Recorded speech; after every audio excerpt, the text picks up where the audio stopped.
각 나라, 각 민족마다 인사가 있지요. 그 인사 말을 가만히 보면은요, 그 나라의 문화나 그 나라의 좀 상황을 저희들이 엿볼 수 있습니다.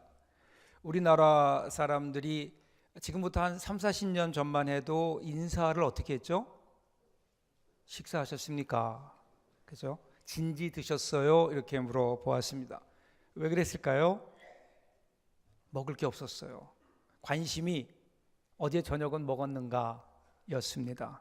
근데 이제는 그래서 그런지 요즘은 식사하셨어요? 라고 묻는 사람이 없습니다. 요즘은 어떻게 인사하죠? 안녕하십니까? 이렇게 묻습니다. 밤새도록 별일 없었냐? 그런 거죠. 서양의 인사를 보면 조금 다르죠. Good morning 혹은 Guten Tag 뭐 이렇게 합니다.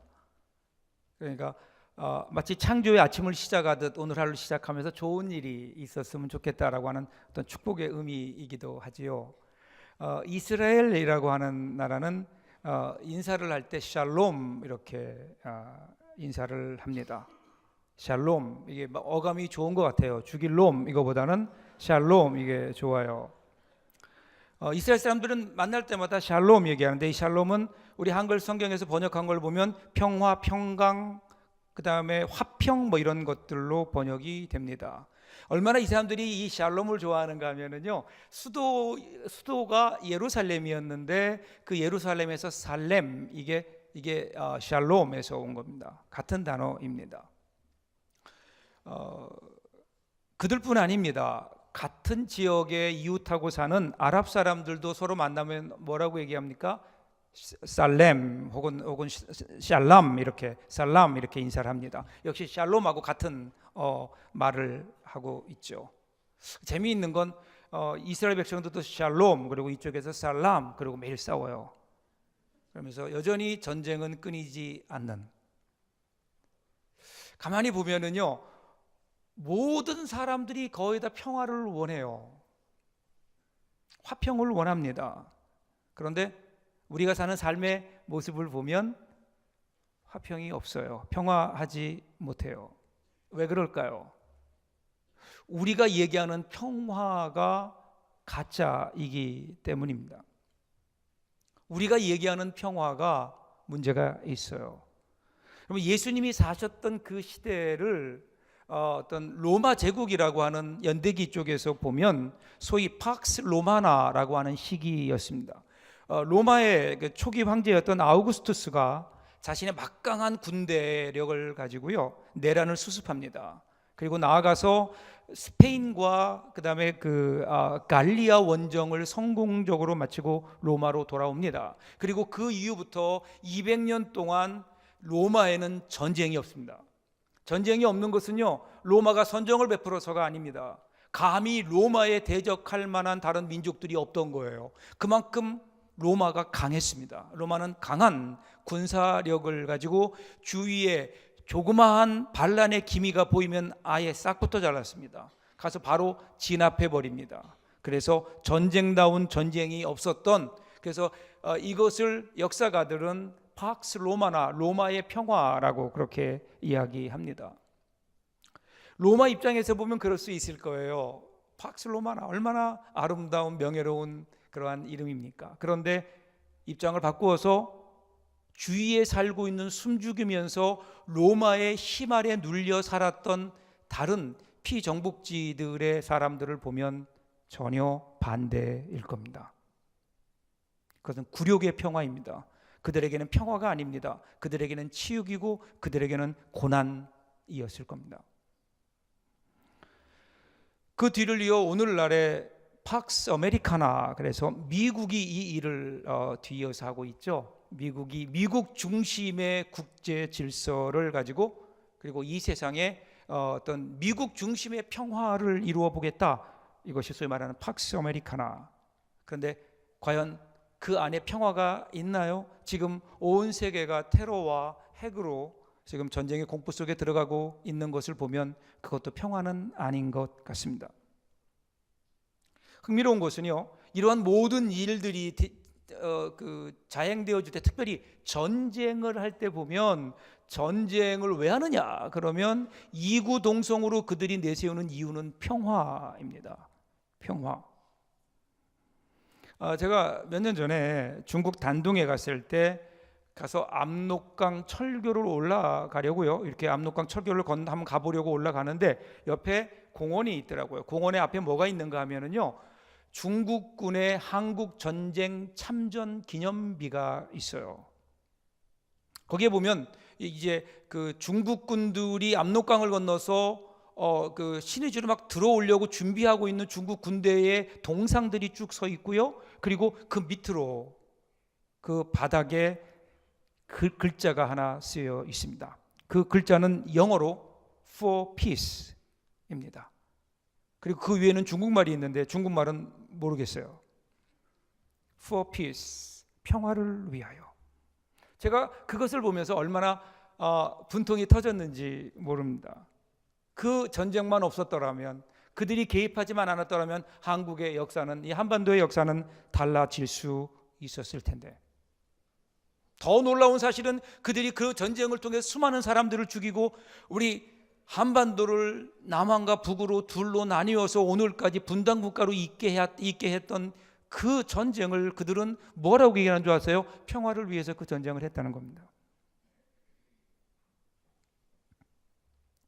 여러분, 지금 북한이 핵무기를 가지고 여러 가지 일들을 벌이고 있죠. 근데 왜 그들이 그러는가? 왜 그들이 핵을 만들려고 하고 그리고 미사일을 개발하려고 하는가? 만일 그들에게 붙들고 물어본다면 그들도 그렇게 대답할걸요. 평화를 위해서, 자신들의 평화를 위해서, 자신들을 지키기 위해서, 다른 나라보다, 주위에 있는 적들보다 우리나라가 더 큰 힘을 가지고 있어야, 그래야 평화를 지킬 수 있다라고 하는 이 생각 때문에, 이런 차원에서 세상은 평화를 얘기하는 것 같습니다. 팍스 로마나, 팍스 아메리카나, 그리고 이제는 팍스 코리아나까지. 그런데 여러분 가만히 보세요. 더 큰 힘을 가지고, 더 큰 힘을 가짐으로 평화를 누리려고 하다 보니까 우리도 모르는 사이에 인류는 어디로 빠져들고 있나요? 평화를 향해 가는 것이 아니라 더 큰 불안 속으로 빠져 들어가고 있습니다. 세상이 공포 분위기 속에 있습니다. 그 세상은 평화가 없습니다. 모두가 다 평화를 위한다고 하는데 사실은 우리의 삶을 보면 평화가 없습니다. 평화가 없으니까 불행해요. 행복할 수 없습니다. 그래서 우리 예수님께서 우리에게 8가지 복을 말씀해 주시면서 7번째로 오늘 우리에게 주시는 복이 뭐예요? 그게 바로 평화예요. 화평이에요. 자, 9절 보세요. 7번째 복이 나옵니다. 화평하게 하는 자는 복이 있나니 그들이 하나님의 아들이라 일컬음을 받을 것이며. 기억하세요? 화평하게 하는 자라고 얘기합니다. 이 화평하게 하는 자라고 하는 말의 원어는 에이레네라고 하는 화평, 평화라는 말과 포이오스라고 하는 만들다라고 하는, 행하다, 만들다라고 하는 동사가 합쳐져서 에이레네 포이오스라는 말이 생긴 겁니다. 이것을 영어에서 번역할 때는 피스메이커 그렇게 얘기했어요. 평화를 만드는 자입니다. 여러분 잘 보셔야 돼요. 지금까지의 복과는 조금 다른 게 여기는 행동이 들어갑니다. 그냥 성품이 아닙니다. 평화를 사랑한다든지 인간적으로 너그럽고 평화스러운 성품을 가진 것을 의미하는 게 아니에요. 적극적으로 평화를 만드는 사람이에요. 평화를 만드는 사람. 여기에서 쓰였던 에이레노포이오스라고 하는 이 말은요, 형용사로 쓰여지는데요, 성경 전체에서 단 한 번밖에 나오지 않아요. 아주 독특한 단어입니다. 그래서 어떤 학자들은 초대교회가 이것을 만들었다 그렇게 얘기합니다. 이 단어를 만들었다. 그러니까 추상적인 개념인 평화라고 하는 그 명사에다가 포이에오라고 하는 만들다, 행하다라고 하는 좀 더 구체적인 동사를 결합시켜서 그래서 이 말이 나왔죠. 그러니까 평화라는 것은 무엇일까요? 평화라는 것은 그냥 가만히 있으면 이루어지는, 자연적으로 이루어지는 것이 아니다라는 겁니다. 의도적으로 만들어내야 되는, 의도를 가지고 그 일을 위해서 노력해야 만들어지는 결과라는 겁니다. 가만히 앉아서 되어지는 평화가 어디 있을까요? 여러분, 이 세상에 그런 평화는 없지요.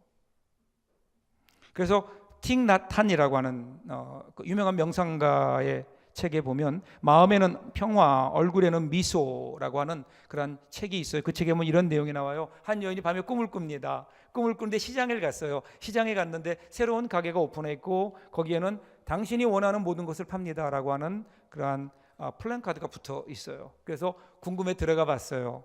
그 주인이 있어요. 주인에게 묻습니다. 정말 뭐든지 다 팝니까? 당신이 원하는 건 다 드릴 수 있습니다. 그러면 내가 원하는 것을 주십시오. 내가 원하는 것은 마음의 평화와 사랑과 행복과 지혜 그리고 두려움으로부터의 자유를 나에게 주십시오. 그렇게 얘기합니다. 그때 주인이 웃으면서 이렇게 답합니다. 미안하지만 가게를 잘못 찾아오신 것 같습니다. 부인, 우리 가게는 열매를 팔지 않습니다. 우리 가게는 씨앗만 팝니다. 씨앗만 팝니다. 그가 요구했던, 이 여인이 요구했던 것들은요, 열매라는 거죠. 평화는 그냥 주어지는 게 아닙니다. 평화라는 것은 심고 가꾸어서 얻어지는, 결국 얻어내는 열매와 같다는 겁니다. 열매와 같아요. 그냥 이 땅에 평화를 주어 오는 게 아닙니다. 우리는 예수님에게서 이 평화의 모습을 볼 수 있죠. 예수님께서 탄생하셨을 때 그때 하나님 하늘에서 들려온 하늘의 성탄의 메시지가 뭐였죠? 하늘에는 영광이요 땅에서는 기뻐하심을 입은 자들 중에 평화라는 겁니다. 평화. 예수님이 오신 것이 평화예요. 이 땅에 가장 낮고 낮은 곳으로 오신 거예요. 액션이에요. 높은 곳에서 낮은 곳으로 오셨어요. 희생입니다. 낮아지심입니다. 여러분, 예수님께서 이 땅에 오신 게 하늘의 큰 힘을 가지고, 하늘의 힘을 가지고 이 세상을 누르기 위해서 오신 것이 아니잖아요. 이 세상을 정복하기 위해 오신 것이 아니잖아요. 하나님 나라는 더 큰 힘을 가지고 작은 힘을 누르는 것이 하나님의 나라가 아닙니다. 오히려 그 힘을 버리고 가장 연약한 모습으로, 아기의 모습으로 가장 낮은 곳에 오셔서, 그래서 우리의 죄를 담당하시고 가장 비참한 모습으로 가장 낮은 곳에 십자가에 죽으시고 땅에 묻히셨어요. 근데 성경은 뭐라고 얘기합니까? 그것으로 말미암아 그렇게 되어진 예수의 십자가의 열매가 우리에게는 화평이라는 거예요. 우리에게는 평화입니다. 하나님과 우리의 관계가 회복됩니다. 하나님과 우리 관계가 회복되니까 그로 말미암아 사람과 사람 사이에 맺혔던 것들이 풀려지는, 여러분, 이것이 바로 예수님의 평화, 팍스 크리스티입니다. 팍스 크리스티. 예수님의 평화. 예수님의 평화. 이 안에 진짜 평화가 있다는 겁니다. 희생과 낮아짐 속에 거기에 평화가 깃듭니다. 여러분, 고대 중동 지역에 한 지혜로운 노인이 있었어요. 근데 이분이 이제 나이가 들어서 죽게 되었는데, 죽으면서 자기 재산을 아들들에게 물려줘야 되잖아요. 아들이 셋이에요. 셋에게 그 자기의 재산을 물려주면서 이런 조건을 얘기합니다. 낙타가 17마리 있는데 맏아들은 반을 가져라. 둘째는 3분의 1을 갖고 막내는 9분의 1을 가져라. 이렇게 유언을 했습니다. 자, 문제가 심각해지기 시작합니다. 이들이 모였어요. 유산을 나눠야 되는데 몇 마리라고요? 17마리를 반으로 나누면 어떻게 되나요? 8마리? 반이에요. 반은 어떻게 해야 되나요? 반을 잘라야 되나요? 이제 첫 번째부터 난관에 봉착한 겁니다. 그러니까 서로 말은 안 하지만 죽어도 양보하지는 못하겠다는 거죠. 그래서 일이 진척이 안 되는 거예요. 그것을 가만히 보고 있던 그 아버지의 친구가 찾아왔어요. 친구가 찾아와서 자기가 도와주겠노라고 아들들 같으니까, 그래서 내가 너에게 선물을 주겠다. 그리고 낙타를 한 마리를 끌고 왔어요. 내가 이걸 너에게 선물로 주겠다. 그 낙타가 한 마리 끌고 왔으니까 17마리에서 몇 마리예요? 18마리가 됐습니다. 자, 18마리가 되었으니까 이제 문제가 없죠. 자, 반을 나누면 돼요. 큰아들에는 반을 나누면 몇 마리예요? 9마리 가져가면 돼요. 둘째는요? 3분의 1이니까 6마리 가져가면 돼요. 막내는 9분의 1이니까요. 몇 마리예요? 2마리예요. 2마리 가지면 되는 거예요. 그래서 2마리를 가져서 다 더하니까 몇 마리예요? 17마리예요. 그러니까 어떻게 한 마리가 남아요. 남으니까 어떻게 했을까요? 가져온 사람이 도로 가져갔어요. 아무 문제 없이 유산이 분배된 겁니다. 무엇 때문에 이렇게 됐을까요? 한 사람의 희생이에요. 그 한 사람이 한 마리를 내어 주었기 때문에 이 일들이 평화롭게 이루어진 거죠. 희생해야, 무언가 낮아지고 희생해야 맺어지는 열매가 평화라는 겁니다. 평화. 이 희생 없이 아무것도 이루어지지 않아요. 여러분, 가정에서도 마찬가지 아닐까요? 얼마 전에 보니까 어느 가정이 결국은 파국에 이르렀는데, 그 이혼하게 된 동기가 뭐냐 그랬더니 제일 먼저 꺼내는 게, 아내가 얘기하기를 우리 남편은요 치약을 짜는데 밑에서부터 안 짜고 중간에서 짜요. 그게 싸움의 시작이었다는 겁니다. 물론 여러분 그것 때문에만 뭐 그런 문제가 있겠어요? 그런데 매사를 그렇게 하다 보니 서로를 향한 희생과 낮아짐과 배려 없이는 절대로 평화가 그냥 우리에게 주어지지 않는다라는 거예요. 그러면 여러분 기억하세요. 이 땅에 왜 평화가 없을까요? 왜 화평하지 않을까요? 그것은 낮아짐의 희생이었기 때문에 그렇습니다. 낮아짐의 희생이 없어요. 여러분, 이 세상을 가만히 보세요. 이 세상은요 그냥 평화가 될 수 없을 수밖에 없어요. 왜 그런가 하면 이 세상은 결코 평등하지 않습니다. 다 같지 않다는 겁니다. 평등하지 않아요. 어떤 사람을 보면 좀 똑똑한 사람도 있는가 하면, 죄송한 얘기지만 좀 덜 똑똑한 분도 있죠. 그죠? 어떤 사람은 건강하게 태어나는데 어떤 사람은 태어날 때 장애를 가지거나 아니면 건강하지 못하게 태어나는 분들도 있어요. 어떤 사람은 부잣집에 태어나는데 어떤 집은 정말 가난한 집에 태어나요. 그런 걸 보면 정말 하나님이 공평하신 하나님인가? 그런 생각이 들어요. 분명한 것은요, 하나님은 공평하신 분 같아요. 내가 믿어요. 그런데 이 세상은 공평하게 창조하신 것은 아닌 것 같아요. 그리고 그 공평하지 못함 때문에 우리는 불화합니다. 그런데 가만히 보면요, 왜 하나님께서, 공평하신 하나님, 전능하신 하나님께서 이 세상을 이렇게 불공평하게 보이게 만드셨을까? 그것은요, 거기는 이유가 있는 것 같아요. 그러면 하나님께서 만드신 또 다른 것을 좀 한번 보면 되죠. 하나님이 우리만 만드셨나요? 온 우주를 만드셨죠. 자연을 가만히 한번 보세요. 온 우주 창조하실 때 다 같게 만들지 않으셨어요. 높은 곳이 있으면 낮은 곳이 있어요. 그죠? 험한 곳이 있으면 편한 곳도 있어요. 산이 있으면 골짜기가 있고요. 더운 곳이 있는가 하면 추운 곳도 있어요.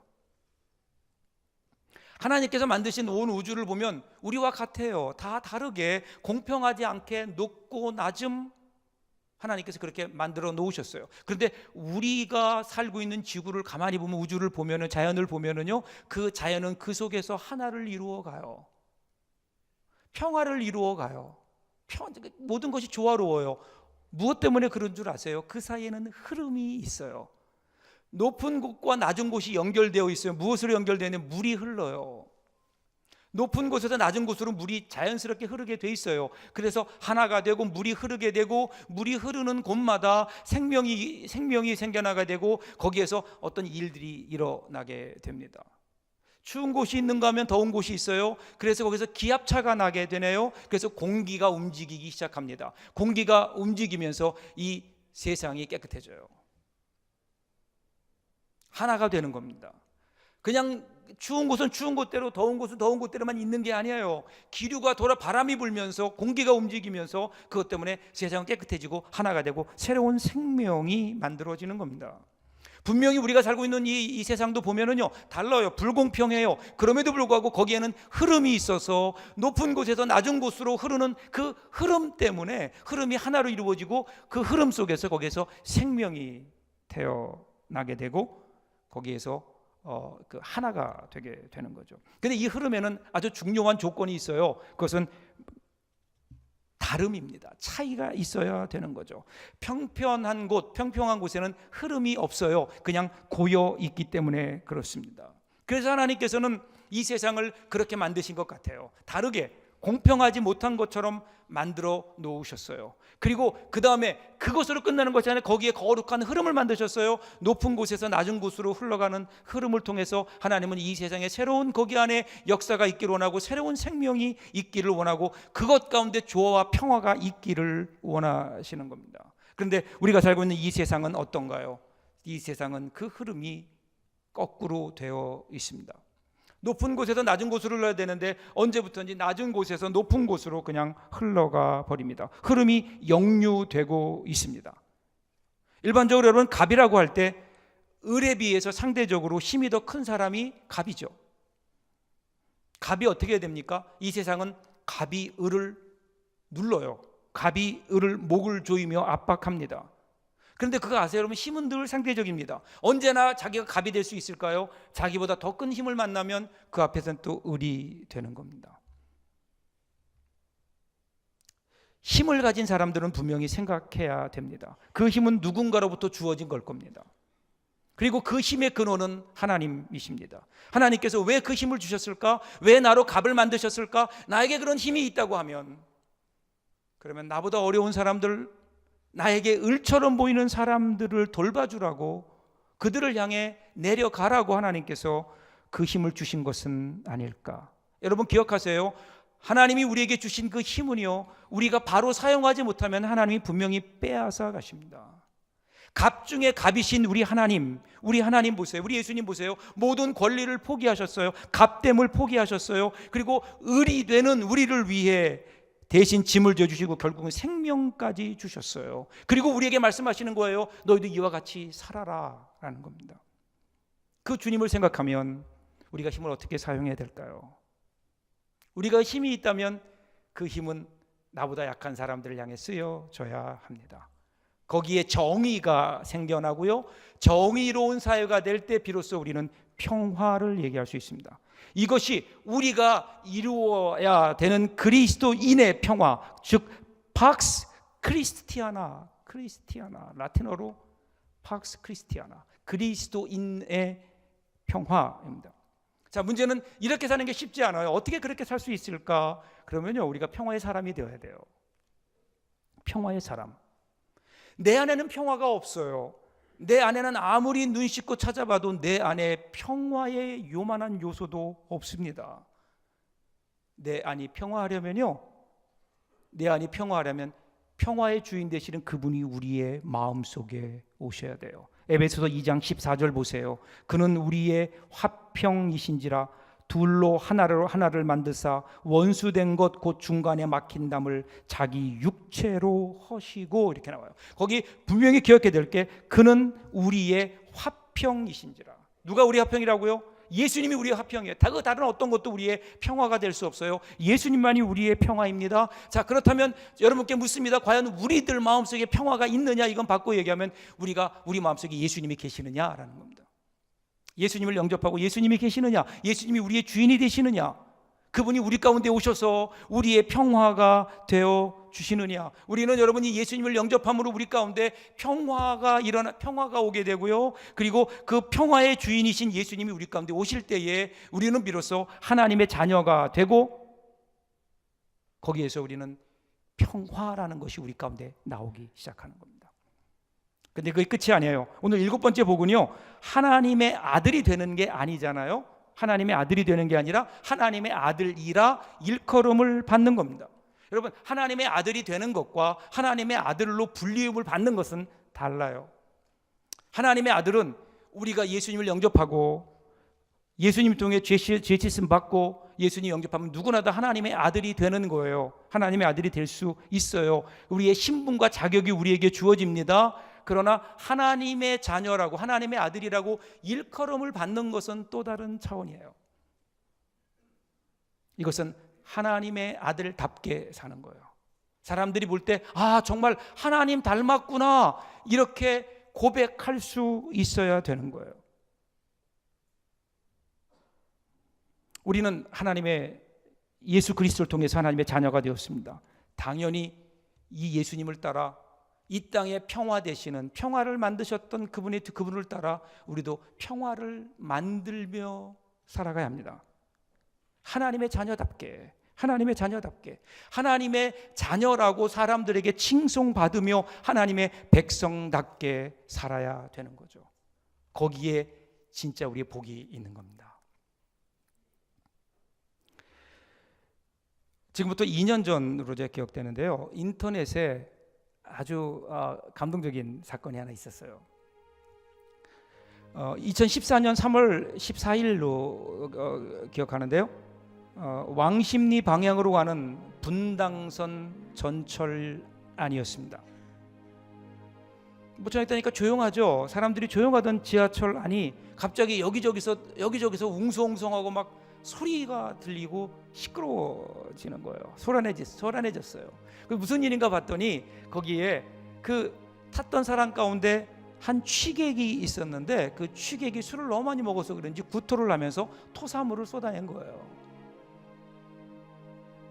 먹었던 걸 도로 다 내어 놓은 겁니다. 그냥 여러분 생각해 보세요. 그 좁은 지하철 공간에서 사람들이 소리를 지르고, 특별히 여성들은 소리를 지르고 인상을 찌푸리고 코를 막고 옆으로 다른 곳으로 피해가고, 그렇게 왁자지껄 웅성웅성대던 그 전철 안이요 한순간 조용해집니다. 정적이 흐르는 거예요. 왜 그런가 봤더니 한 청년 때문이었습니다. 눈살을 찌푸리면서 뒷걸음치던 승객들의 눈에 한 청년이 보인 거예요. 그 청년이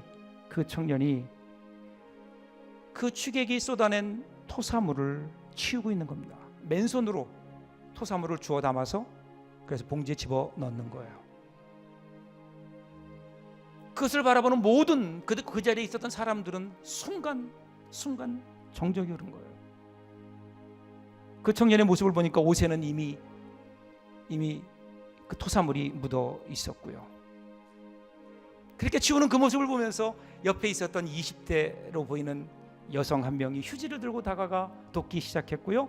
뒤를 이어서 뒷걸음치던 사람들 가운데 용기를 낸 5-6명의 사람들이 모여서 깨끗하게 치워냈어요.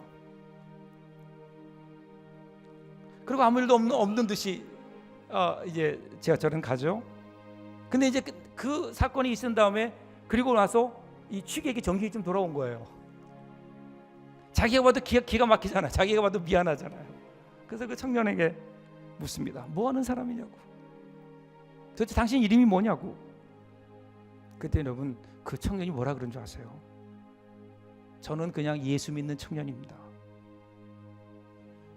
저는 그냥 예수 믿는 청년입니다. 여러분 생각해 보세요. 그 지하철 전철 그 안 토해낸 토사물로 인해 아수라장이에요. 평화가 깨졌어요. 근데 한 사람, 그 예수 믿는 청년, 그 사람으로 인해서 그 공간은 따뜻한 평화가 있는 공간이 되었던 거예요. 여러분 저는 아마도 거기에 있던 모든 사람들이 동의하지 않았을까요? 무엇에요? 저 사람은 하나님의 아들이구나. 저 사람은 하나님의 아들이구나. 여러분 이것이 오늘 우리가 해야 될 일들 아닐까요? 이 시대에 우리 그리스도인들이 이루어야 될, 평화 없는 이 땅에 이루어야 될 그리스도인들의 평화, 팍스 크리스티아나, 우리가 이루어야 될 이 귀한 평화. 여러분 우리의 삶 속에 이런 아름다운 일들이 이루어져서 사람들이 우리를 보며 하나님의 아들이라고 그렇게 일컬을 수 있다면 얼마나 좋을까요? 이 행복을 맛보며 사랑하는 하나님의 자녀들 될 수 있기를 주님의 이름으로 축복합니다. 기도합니다.